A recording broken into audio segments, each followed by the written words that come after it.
आइयो मित्रों, सबको मेरा सस्नेह नमस्कार। मेरा नाम है doctor G N Jagan, assistant professor in Hindi, Indira Priyadarshini women's degree college, Nampally, Hyderabad. आज मैं द्वितीय वर्ष के छात्रों के लिए काव्य निधि से नवयुवकों से काव्य के बारे में आज मैं प्रस्तुत करने के लिए आया हूँ। नवयुवकों से इसका कवि मैथिली शरण गुप्त जी। मैथिली शरण गुप्त आप सभी लोग जानते हैं।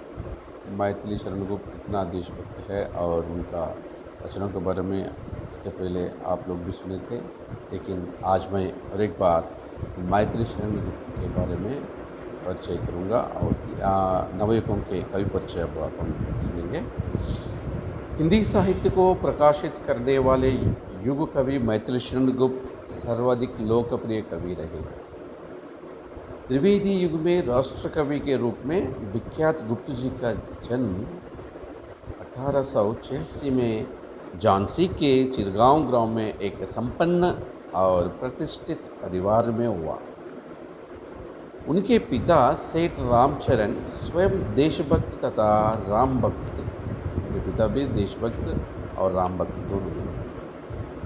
साथ ही साथ काव्य प्रेमी भी थे। उनका पिता को भी काव्य में बहुत खोज था। आचार्य महावीर प्रसाद द्विवेदी के छात्राशाला में उनकी काव्य प्रतिभा पल्लवित एवं पुष्पित हुई। वे द्विवेदी को अपना गुरु मानते थे। उन्होंने राष्ट्रीय आंदोलन में भी भाग लिया था, जिसके कारण कारावास भी भोगना पड़ा था। इन्होंने जेल को भी जाना पड़ा। वे राज्यसभा के सदस्य भी रहे। रहा था। उन्होंने साहित्य की सेवाओं के लिए आगरा तथा इलाहाबाद विश्वविद्यालय द्वारा डीलिट की उपाधि भी से विभूषित किया गया है। उनका प्रमुख काव्य साकेत महाकाव्य के लिए उन्हें मंगल प्रसाद पारितोषिक प्राप्त हुआ। पद्म भूषण उपाधि से भी उन्हें विभूषित किया गया। सन 1965 में भरतेंद्र युगीन लोकप्रिय कवि गुप्त जी का देहांत हो गया 1965। उनकी 40 से अधिक रचना हैं। साकेत, जयभारत, यशोधरा, कुणाल गीत, सिद्धराज, विष्णुप्रिया, द्वापर, पंचवटी, मंगलघाट, भारत भारती, स्वप्न वासदत्ता आदि इनके रचना है। गुप्त जी की रचनाओं में युग स्वर गुंजित हुआ है। उनकी रचनाओं में गौरवपूर्ण अतीत के साथ साथ भविष्य का भी भव्य रूप प्रस्तुत किया गया है। उनके काव्य में राम भक्ति प्रस्फुटित है। उनके काव्य में वर्तमान युग के प्रति आस्था, राष्ट्रीयता, राष्ट्रीय का समिष्टि में पर्यावसन दर्शित होता है। भारत भारती में राष्ट्र की वाणी मुखरित हुई। गुप्त जी ने कबा और करबला में हिंदू मुसलमानों की एकता पर बल दिया है। नारियों की गरिमापूर्ण स्थान प्रदान करने तथा उनके प्रति सहानुभूति प्रकट करने के लिए उन्होंने साकेत, यशोधरा आदि काव्यों की रचना की।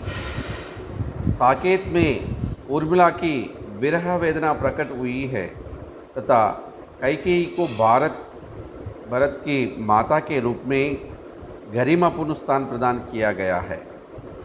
यशोधरा में गौतम बुद्ध सिद्ध प्राप्ति हुई हेतु उसे और पुत्र को छोड़कर जाने के पश्चात कहकर ना जाने की वेदना प्रकट हुई है। गुप्त जी के काव्य में मनोरंजन के साथ उपदेश का मर्म निहित है। इनकी शैली इतिवृत्तात्मकता।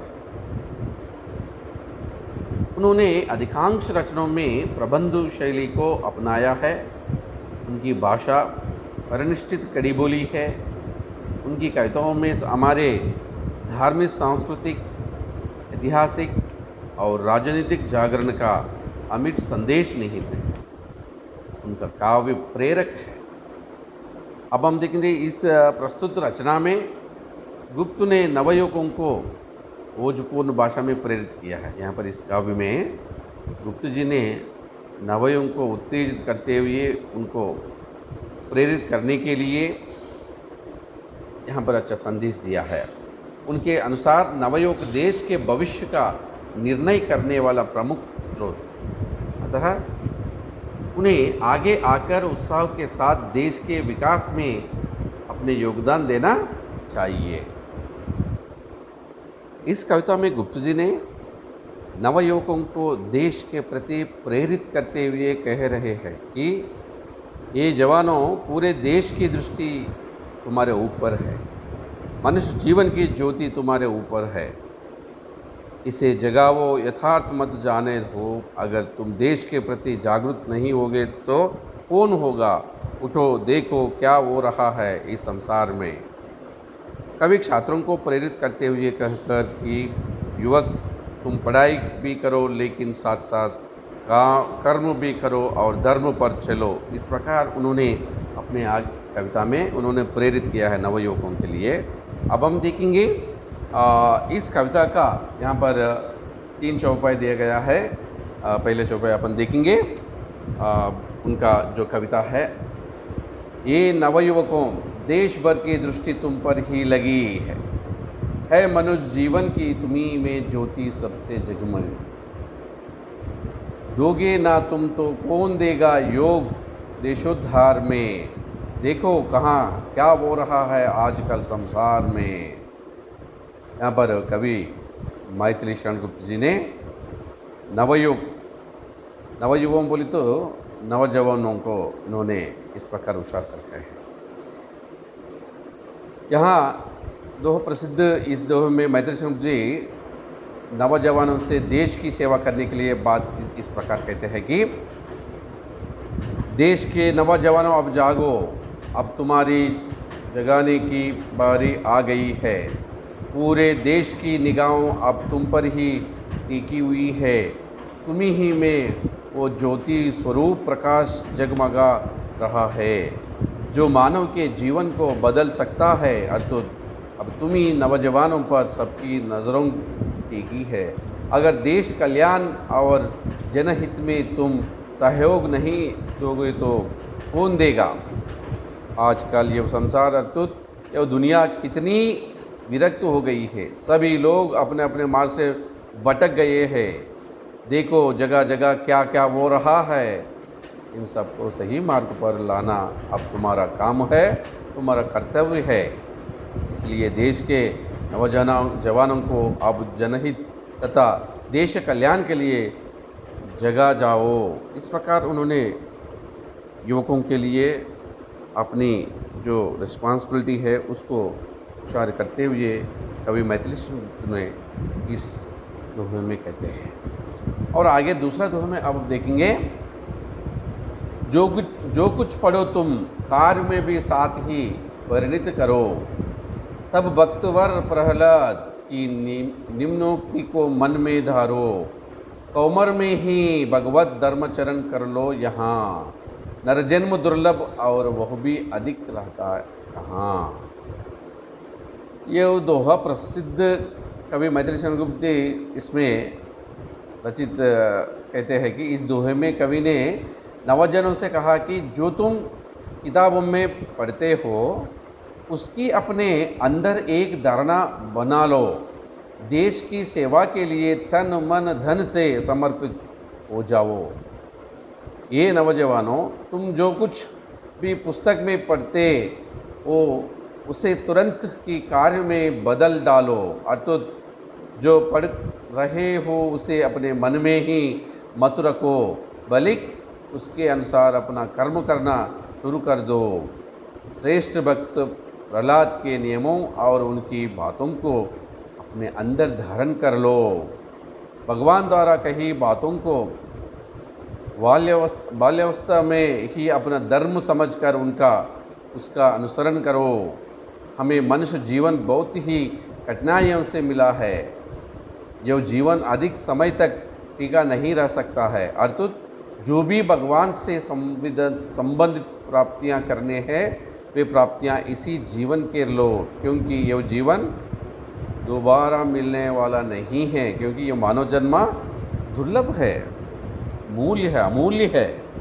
इसको उपयोग कर लेना है, क्योंकि आजकल हम देखते हैं कि यूथ पूरा पढ़ना में ही रहते हैं, लेकिन देश में क्या हो रहा है, क्या चल रहा है आजकल दुनिया में, हमारा रिस्पॉन्सिबिलिटी क्या है इसमें बोल के यूथ आजकल नहीं सोच रहे।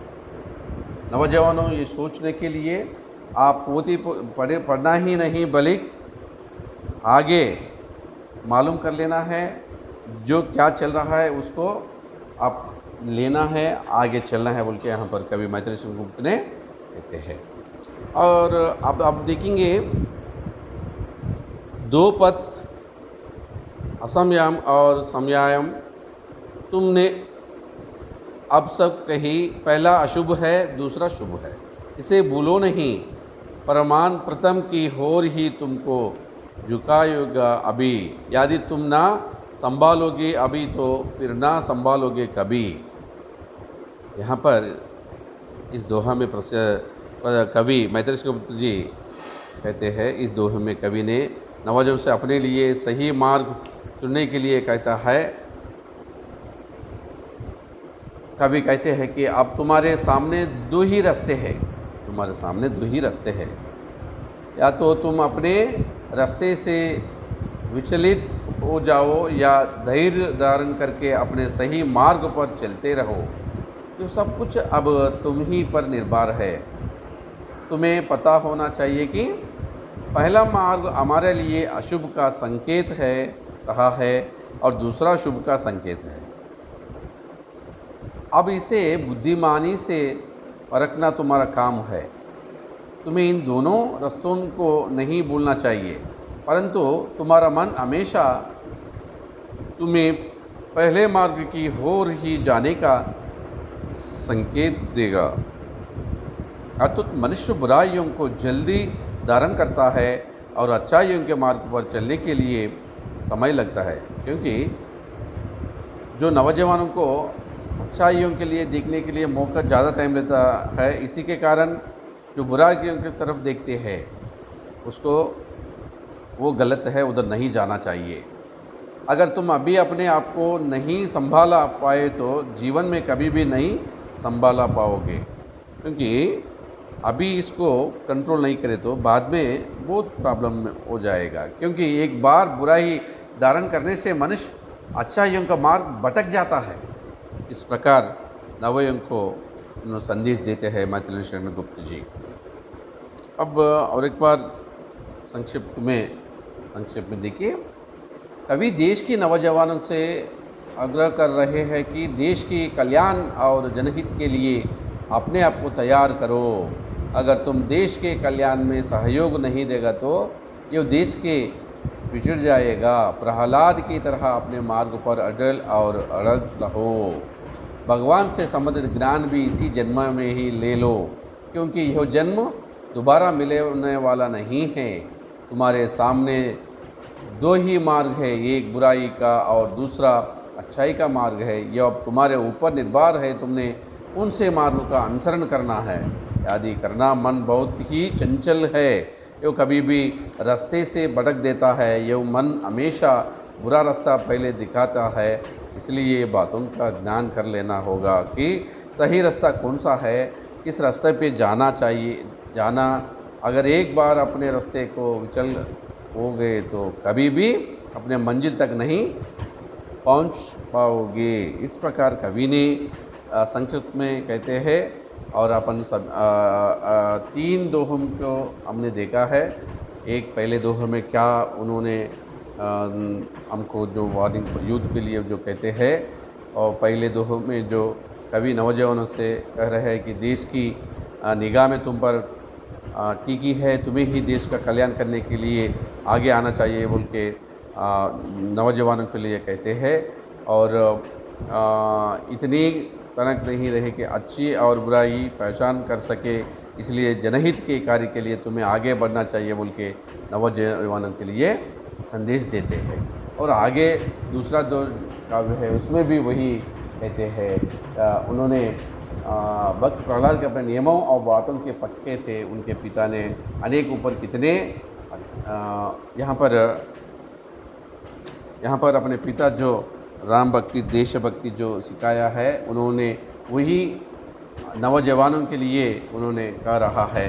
और उनके क्योंकि बच्चों को सामने दो रास्ते हैं, युवकों नौजवानों के लिए दो रास्ते हैं, दो मार्ग है, एक असमन्याय और दूसरा समन्याय का मार्ग, अर्थात एक बुराई एक अच्छाई मार्ग है। अगर कोई असमन्याय वालों मार्ग पर, जब बुरा मार्ग पर चले गए तो वो अपनी मंजिल पर कभी भी नहीं पहुंच पाएगा। लेकिन समन्याय जो अच्छी रास्ते पर सच्चाई और धर्म पर चलने वालों रास्ते है, इस मार्ग पर चलकर नौजवान अपने भविष्य को निखार सकते हैं, उसे सुनहरा बना सकते हैं। क्योंकि संयम और विवेक और सच्चाई जीवन को सफल बनाने के लिए मार्ग है।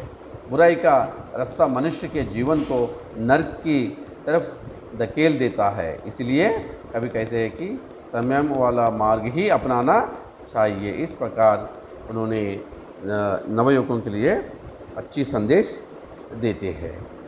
Thank you. यहाँ पर आज हमने मैथिली चंद्रगुप्त का जो नवयुवकों का जो पाठ का 3 दोहों प्रकार का उन्होंने हमारे सामने दिखाया है, उसमें यूथ के लिए उन्होंने अच्छी तरह से और जो देश का जो भरोसा देने के लिए नवयुवकों का आगे बढ़ने के लिए इन्होंने अच्छे संदेश इसमें हमको मिलते हैं।